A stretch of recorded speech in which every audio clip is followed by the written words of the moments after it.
But of course, there's another aspect of the whole commodification of this, right? The worldview is to encourage you to buy their stuff.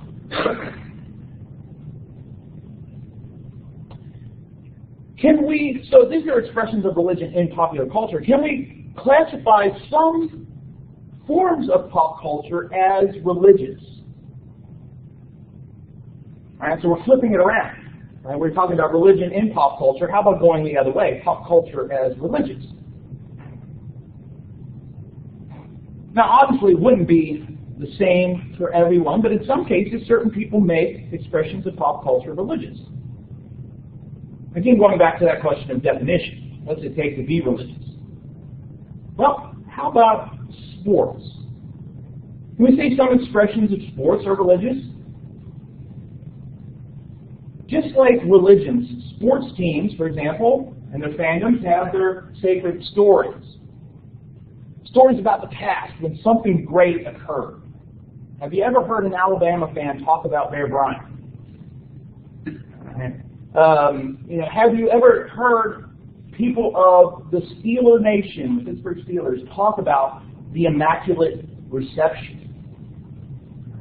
This tremendous play in playoff, back in the 70s, where it looked like the Steelers were going to lose to the Oakland Raiders, and then just so happens that Franco Harris catches an oddly thrown ball, scores the winning touchdown. By the very fact of it being called the Immaculate Reception is to make you think of the Catholic teaching of the Immaculate Conception. And so there's something religious there. There's stories in fandoms of great feats and spectacular performances, moral superiority of people, players, and coaches. A time when the ancestors did amazing things and the hope for the days of the past to be reborn.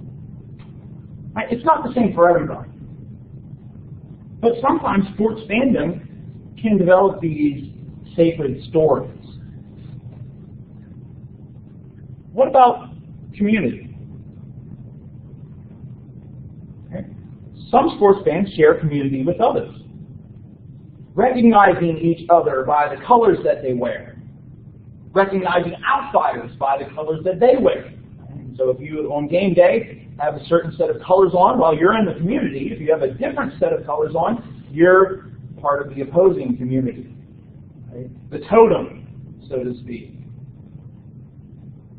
And for a lot of people, there's that kind of instant rapport among those who are part of the community. It affects who you're connected with, who you're not connected with. It's okay to like this team. It's not okay to like that team. For example, my wife will put it, and I would tend to agree with her, that we are Florida State fans, and against anybody who's playing Florida. Right? That's who we're for. Right? For Florida State and anybody who's against Florida. And so it's okay to like this team, but not like that team. What about ritual? Right? A community we could throw in tailgating. We could probably throw tailgating in with ritual as well. If you go to Pittsburgh, you will frequently see the terrible tap. Right? It will come out, and people will be waving those yellow rags at different points. There are rituals that occur during the game. There was a recent beer commercial a couple years ago that presented all the things people do in order to make sure the field goal is going to go through, or make sure that that something positive happens. With the tagline of the commercial being, "It's only crazy if it doesn't work." And so people exhibit this kind of superstitious, magical thinking. Right? If I wear the same clothes, if I sit in the same place, if I do the ironing while I'm watching the game, my team's going to win.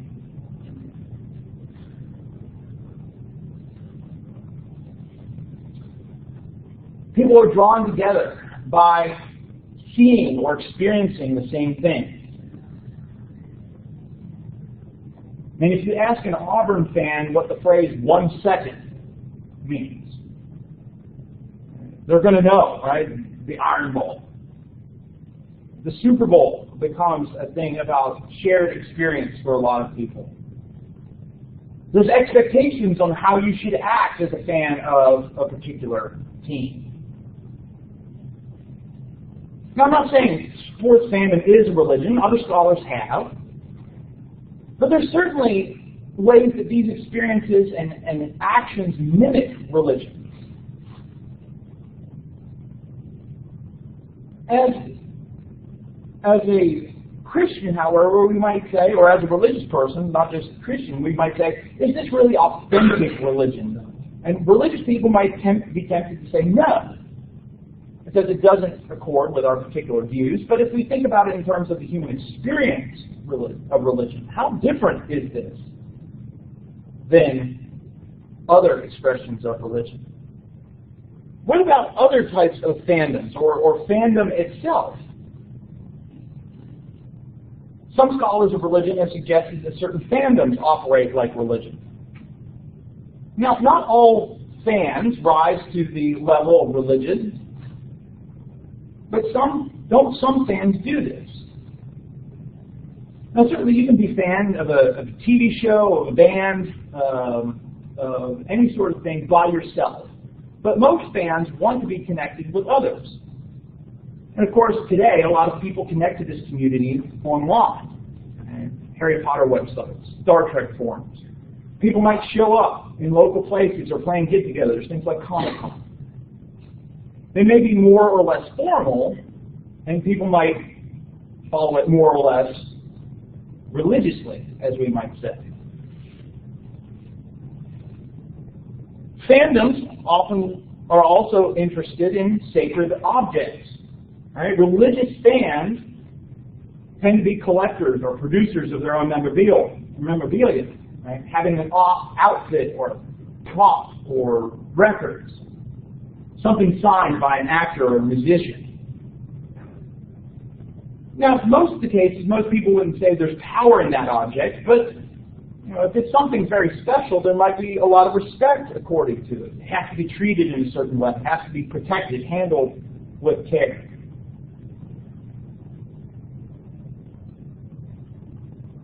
Fandoms, of course, have their own mythologies. Maybe it's the mythology of a book, a movie, or a show.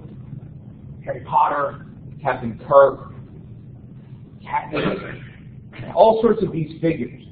Right? And this mythology provides them stories and values to live by. Helps people see the world.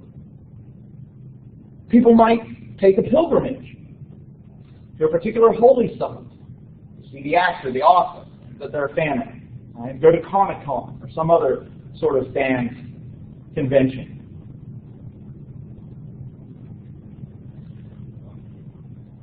However we think about popular culture and religion and how they interact, we do, I think, need to see how more and more religion and popular culture reflect the ways in which religions themselves are becoming commodities, are connected to economics. Now, this is true of religion in general, but it's easier to see when we're talking about pop culture. I'm specifically thinking here about Christianity. Predominantly a Western phenomenon, but other cultures are starting to imitate the West, and we're starting to see some aspect of things that were limited to the marketing of Christianity in other religions as well.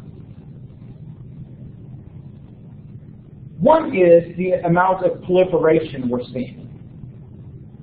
Having a Christian product to sell is a very old facet. It's something that's been around for a long time, since they've been able to make Christian products. Marketing those products is very old as well.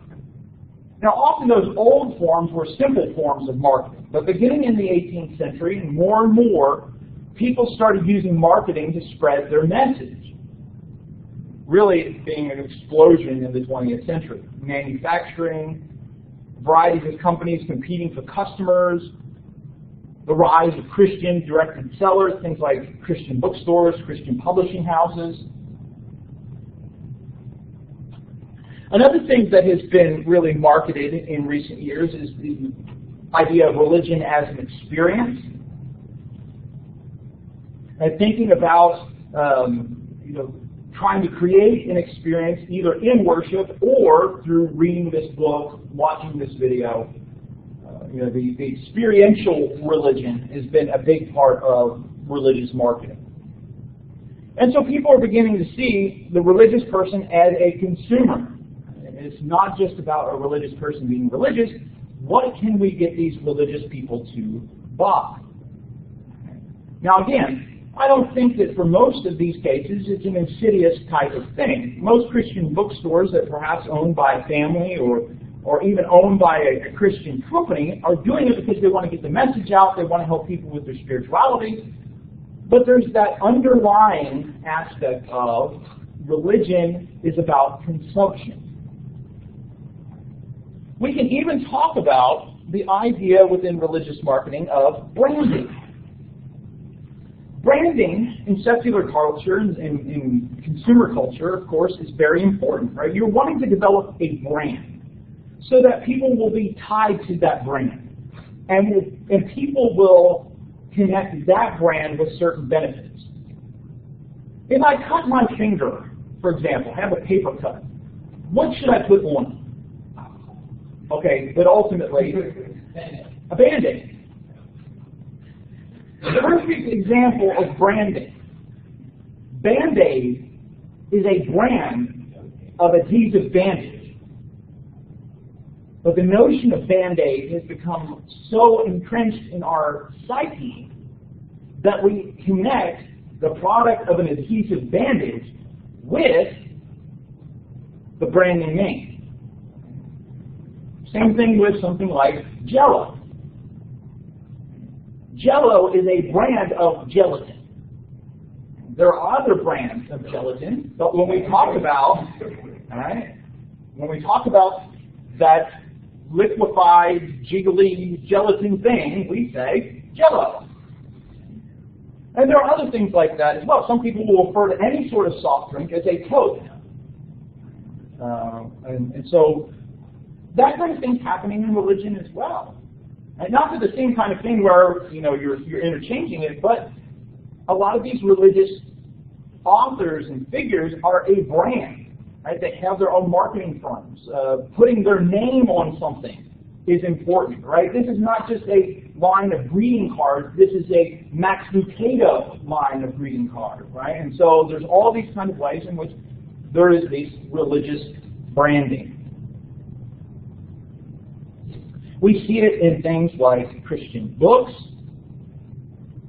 Christian movies, Christian music, and often a lot of religious popular culture is presented as an alternative. That this is an alternative to secular forms of culture.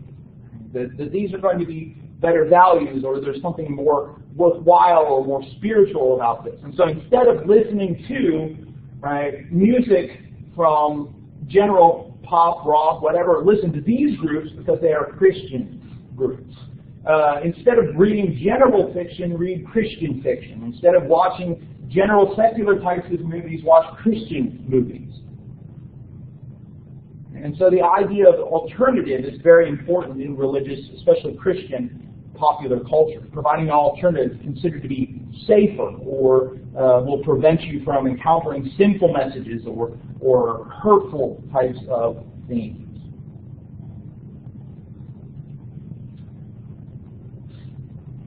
The last aspect I want to talk about with religion and popular culture is the way that the two unite in the movement known as Scientology. But we're running out of time, so instead of doing that now, we'll pick up with that on Thursday and talk about Scientology, and then hopefully talk about some things related to globalization. So we'll end today with just a few minutes, but if there are any questions or comments, I don't want to